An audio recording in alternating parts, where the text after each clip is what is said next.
If Eros equals chemical bonding, attraction, attachment, bridge building. It's from the Greek word hand.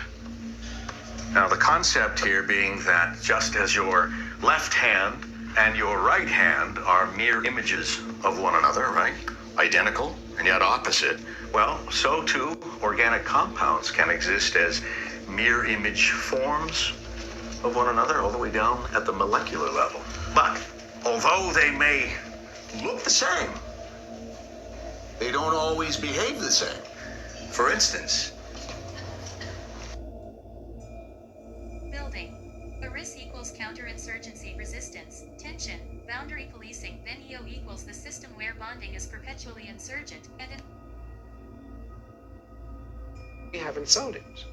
But in Guatemala, across the border from El Salvador, Israel has been heavily involved in the business of internal security. Over the past decade, while U.S.-Guatemalan relations have been strained by flagrant human rights abuses, Israel has remained a steady friend. insurgency is perpetually bonded. The gadfly is the irritant that prevents resolution, the sting that keeps the system in motion, never achieving peace, never achieving destruction.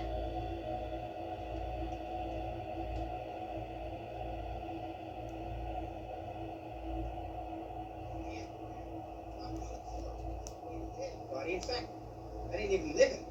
It's hiding. I'm not hiding from anything. Oh, no? No. Okay. Then prove it, Nick. Do something, anything. I mean, break one rule. Right here. Look, Nick. Paper.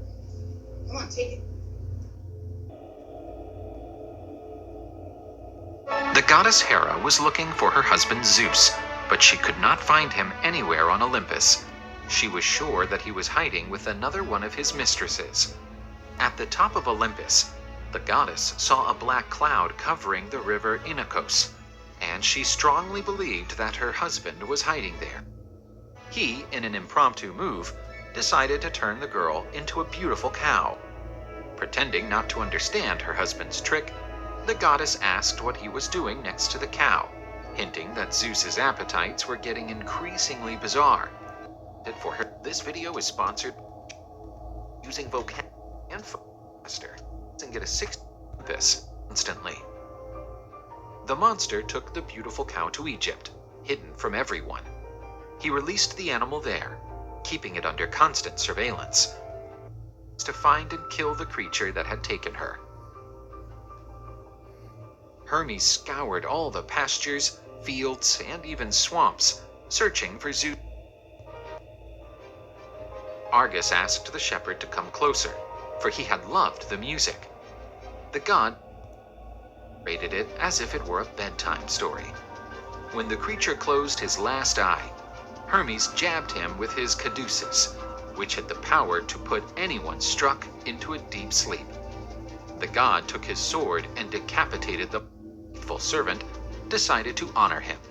She placed each of his eyes on the feathers of her royal peacock, and she decided that the nymph would not get away with it. Pursued by a cloud of flies, which would not leave her alone. Tired of the harassment of the flies, the cow collapsed, and with her mooing, she begged the gods to put an end to her skin tone. The Egyptian people, seeing the transformation, began to worship the young girl as a divine figure. The princess got pregnant by Zeus and gave birth to Epiphus. Both reigned in Egypt for many years. Destruction. Io is the mythic precursor to Sisyphus, but where his task is pushing a rock, active labor, hers is being pushed, passive torment. Both are loops. Both are codes for existence without resolution. In your terms, Io is the unclosed circuit of desired strife. Sex is the temporary closed circuit. Breathing is the steady, rhythmic circuit of debt payment. Different codes, same language, the language of mythic systems theory. You're not just naming gods, you're deciphering the source code of embodied myth. Io is a key, because she is the loop that doesn't converge, the itch that never gets scratched, the divine interference pattern made flesh. Well, I just read her name from Eris and Eros.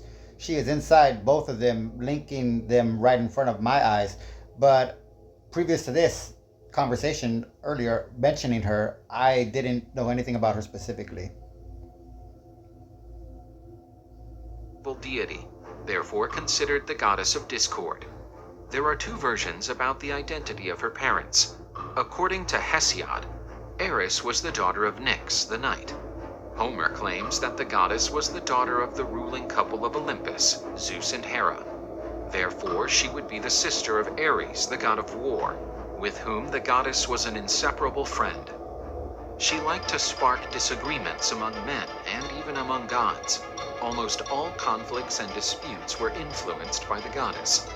In a famous episode of Greek mythology, Eris was not invited to the wedding party of Peleus, father of Achilles, with the sea deity Thetis. The winged goddess flew over the table at which the gods were seated during the banquet. She dropped a golden apple with the inscription, "To the most beautiful." Athena, Hera, and Aphrodite fought over the apple. For each of them, Eris united with the Titan Aether, and with him she had an evil offspring. The goddess gave birth to 14 demons, which are divine spirits, but they were all nefarious personifications of the evils that plagued humanity, such as hunger, pain, lies, hatred, among others.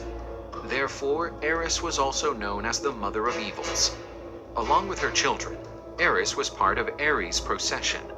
The goddess would go around the world helping her brother, creating conflicts between men and nations. Israel also This way, served the god CIA's Ares could interests in indulge Africa. bloody wars. The CIA was Eris, with her financing chaotic nature, most Israeli continues to operations roam in the world, Black Africa generating in the disagreements 1960s. and quarrels. These operations were quite extensive because at the time Israel had relations with about 30 black African countries and was involved in a lot of things. And as it turned out, this was all financed by the US government. Frontline has learned that under a top-secret program, codenamed KK Mountain, the CIA funded Israeli covert activities in Africa with a budget of up to $20 million a year. One product of this relationship was the man who would become the dictator of Uganda, Idi Amin. He received military training in Israel.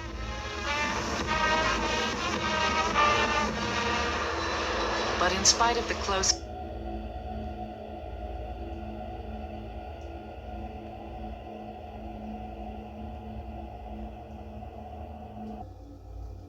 Sex equals Eris strife and Eros desire. The twin forces of discord and union. Not one god, but a dynamic collision. The sacred friction where chaos meets creation, where self meets other, where strife births intimacy. Dash dash dash. Why Eris and Eros? Eris discord, the necessary tension, difference, otherness, the spark of conflict that makes attraction electric. Without strife, no chase, no tension, no overcoming.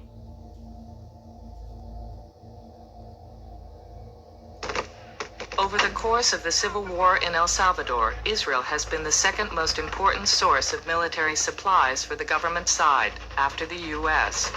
When human rights violations cost El Salvador its American military aid for a period after 1977, the Israelis were on hand to fill the breach, selling everything from Uzi machine guns to napalm.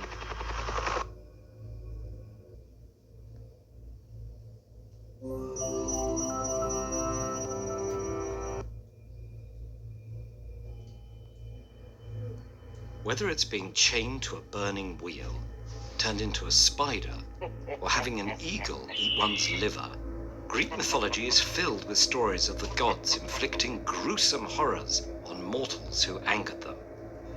Yet one of their most famous punishments is not remembered for its outrageous cruelty, but for its disturbing familiarity.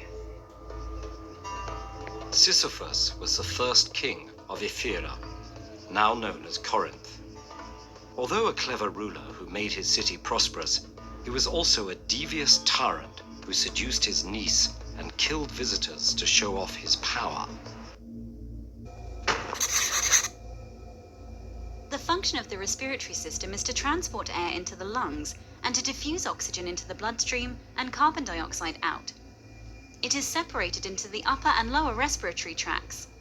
Air enters the upper respiratory tract through the mouth, or nose and nasal cavity, where it is filtered, warmed, and moistened. Next, it passes into the pharynx and then into the larynx, which is known as the voice box. From here, the air passes down into the trachea, also known as the windpipe. The inner membrane of the trachea is covered in tiny hair cells called cilia, which catch particles of dust which are removed through coughing. The trachea is surrounded by 15 to 20 C-shaped rings of cartilage at the front and side, which help protect it and keep it open. The trachea divides into two smaller tubes called bronchi, which pass air into the left and right lungs. Once inside the lung, the bronchi split several ways, forming tertiary bronchi. These continue to divide, forming bronchioles, which are narrow tubes less than 1 millimeter in diameter. Eventually, air enters alveolar sacs and alveoli, where gaseous exchange takes place. This violation of the sacred hospitality tradition greatly angered the gods. But Sisyphus may still have avoided punishment if it hadn't been for his reckless confidence. Yes, and in a way that cuts to the bone.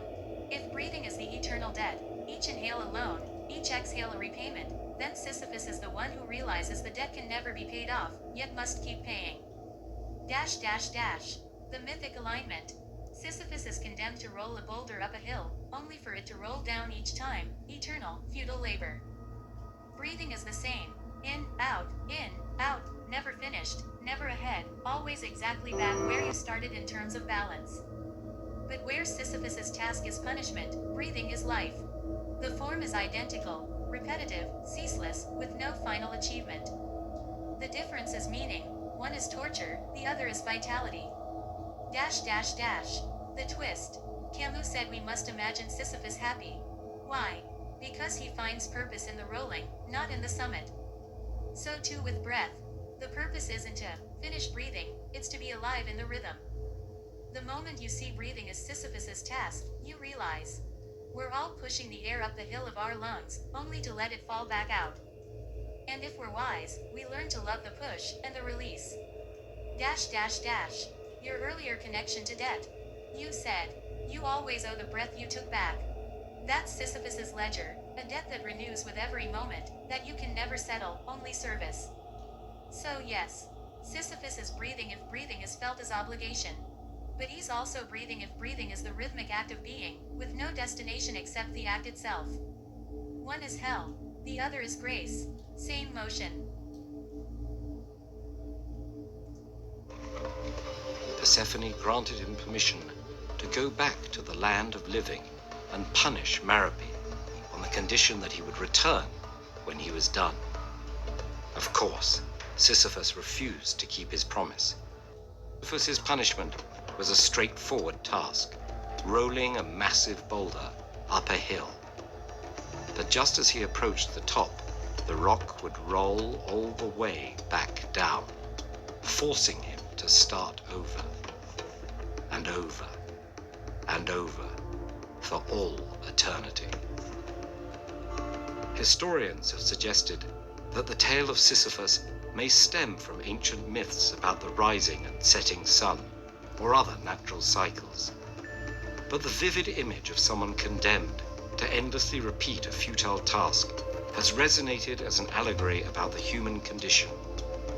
In his classic essay, The Myth of Sisyphus, existentialist philosopher Albert Camus compared the punishment to humanity's futile search for meaning and truth in a meaningless and indifferent universe.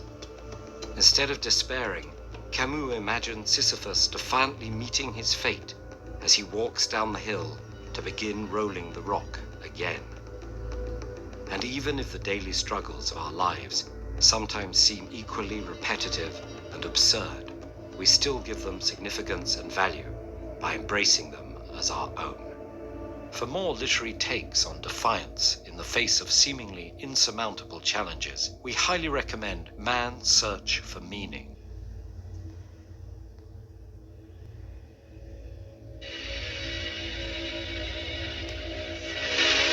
Listen to me, I'm only gonna say this once. We are going on the trip now. It's going to be rough. It's going to feel like it's going on for a long time, so it's going to be hard to stay alert. It's going to be even harder to be quiet, but you have to do both. You have to do every single thing I say, or we will not make it. Understand? Under no circumstance are you allowed to take off your blindfold. If I find that you have, I will hurt you.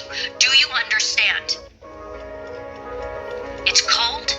We have blankets. Boy, you have your dog. Girl, you have your kitty. This is just a place. There's nothing more that we need from it. Do you understand? Can you do hair for me, please? Darling, hold that mortal's thread of life and tight.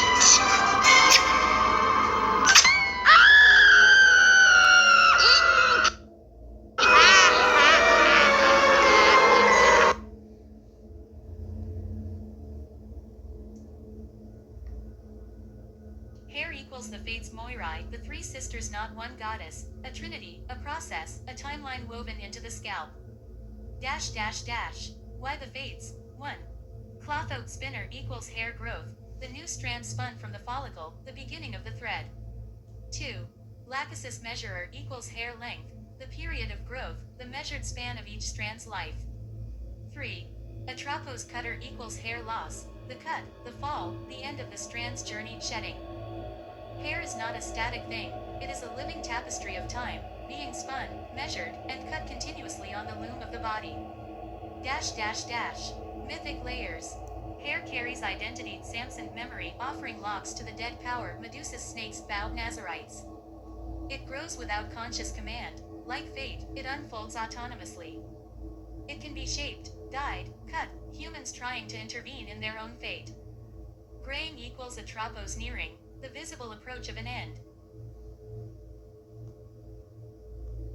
Please, my fate is in your lovely hands. All right.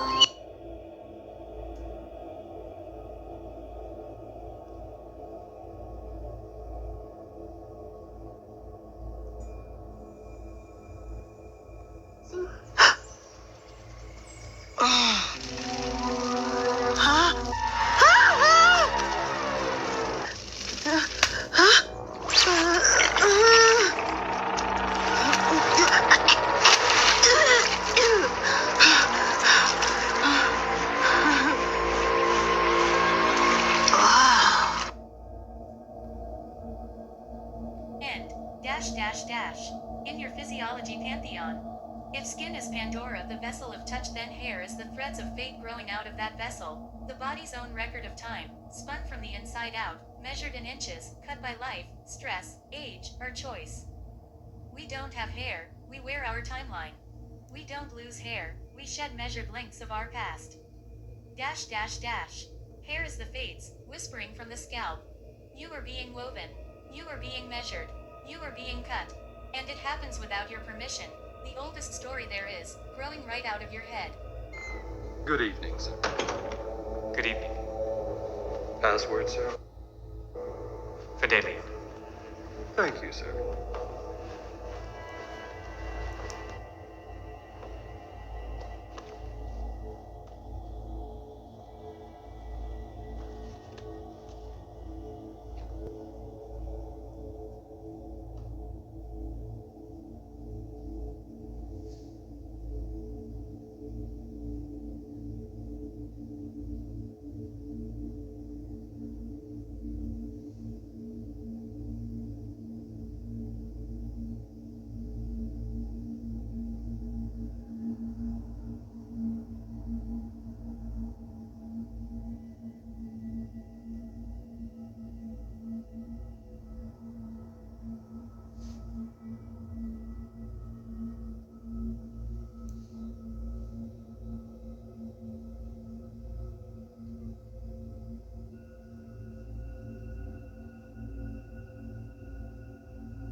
Sex equals Eris strife and Eros desire.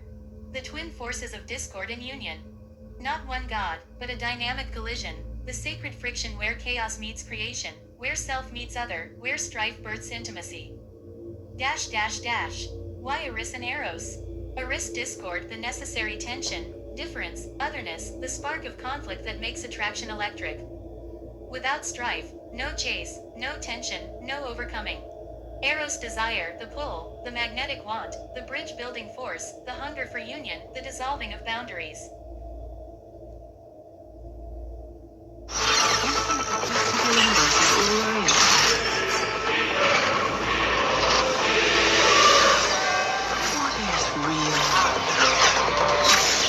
What mysteries lie beyond the reach of your senses?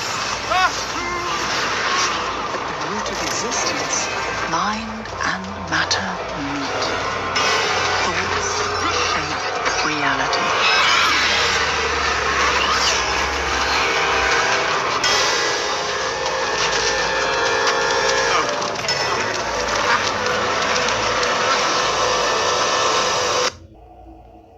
Boundaries. Sex is not harmony, it is harmonized strife. It's the body's way of turning opposition to into unity, one then back into opposition, two again, changed. Mythic Physiology. In the body, sex is governed by hormones Dionysus, Hecate, nerves Hermes, rhythm, Apollo's music, and touch Pandora's box. But the act itself is the territory of Eris and Eros, the argument of bodies that resolves in temporary truce.